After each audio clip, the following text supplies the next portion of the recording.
అయితే మొత్తం కాంగ్రెస్ ప్రభుత్వంలో యాచారం ఏరియాలో ఫార్మాసిటికల్ భూములకు సంబంధించి కొన్ని భూములను తీసుకొని అక్కడ ఉన్నటువంటి రైతులకి ఆ భూములని పొలాలు పండించుకోనివ్వకుండా కొంతవరకు ఈ కాంగ్రెస్ ప్రభుత్వం ఇబ్బందులు పెడతా ఉందని చెప్పేసి అయితే దీనికి సంబంధించి మాట్లాడడానికి మనతో ఒక రైతు ఉన్నారు. ఆయనతో మాట్లాడి తెలుసుకుందాం. హలో సార్, నమస్తే. మొత్తం ఎన్ని ఎకరాలని ఈ మొత్తం ఫార్మాసిటికల్ కంపెనీస్ కోసం కేటాయించబోతా ఉంది ప్రభుత్వం? అంటే ముందుగా బీఆర్ఎస్ ప్రభుత్వం ముందుగా 19,333 ఎకరాలు తీసుకుంటామని ఆ రోజు బీఆర్ఎస్ ప్రభుత్వం చెప్పడం జరిగింది.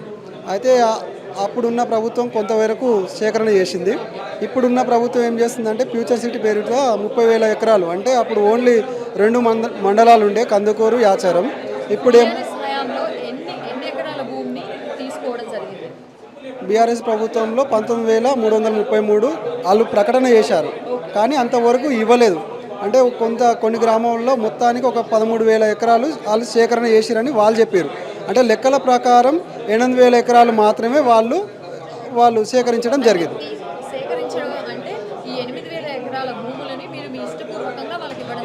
అందులో పట్టా భూములు ఇవ్వలే అండి. పట్టా భూములు ఎవరైతే గుట్టలల్లా అందుబాటులో రోడ్లు లేని వాళ్ళు, అక్కడ సౌలభ్యం లేని వాళ్ళు మాత్రమే పట్టా భూములు ఇవ్వడం జరిగింది.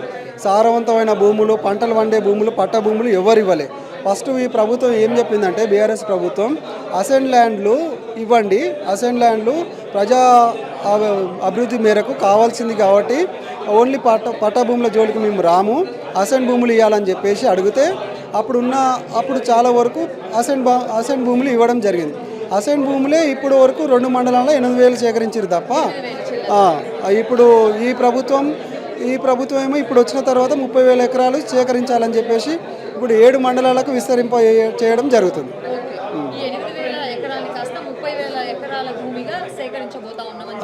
అప్పుడు ఇక్కడ మెయిన్గా మనం మాట్లాడాల్సింది ఏంటంటే ఇదే కాంగ్రెస్ ప్రభుత్వం ఈ బీఆర్ఎస్ పార్టీకి సంబంధించి వాళ్ళు భూములను సేకరించేటప్పుడు ఆ భూములను సేకరించాల్సిన అవసరం లేదు అని చెప్పేసి వీళ్ళే ఎదురు తిరిగారు అని చెప్పేసి కూడా మనం విన్నాం. కానీ మరి ఇదే ప్రభుత్వం ఇప్పుడు మిగతా మొత్తం 30,000 ఎకరాల పొలాలని సేకరించబోతా ఉంది అని అంటే మీరు ఏ విధంగా ప్రశ్నిస్తూ ఉన్నారు ప్రభుత్వాన్ని?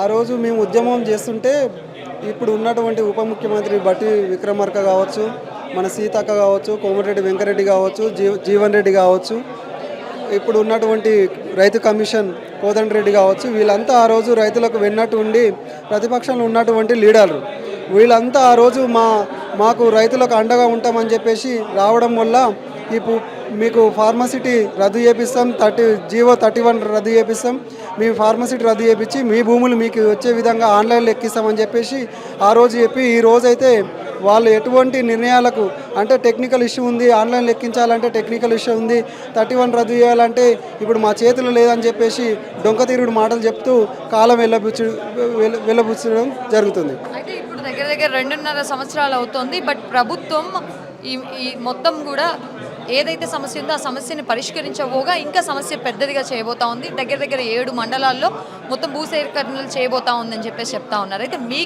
ఎన్ని ఎకరాల పొలం ఉంది?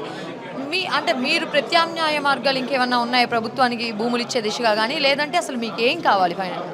మాకు 3 ఎకరాలు ఉంటుందండి. 3 ఎకరాలల్లో మేము కోర్టు స్టే ఉంది, మాకు ఆర్డర్ ఉంది. మా పొలంలో నాకు ఒక 4 బర్రెలు, 2 ఆవులు, పాడి పరిశ్రమ ఉంది. మేము కూరగాయలు, పాలు అవన్నీ అక్కడ మేము జీవనోపాధి పొందుతుంటాం కాబట్టి మా భూమి మేము ఇవ్వడానికి సిద్ధంగా లేము. మా భూమి ఎందుకంటే ఆన్లైన్లో కట్ చేయడం జరిగింది. మా భూములు ఏదైతే ఈ ప్రభుత్వం ఆన్లైన్ లెక్కించి మాకు రైతులు ఈ ప్రభుత్వంకి వెళ్ళి వచ్చే హక్కులన్నీ కల్పించాలని చెప్పేసి ఈ సందర్భంగా ప్రభుత్వాన్ని కోరడం జరుగుతుంది. Thank you so much.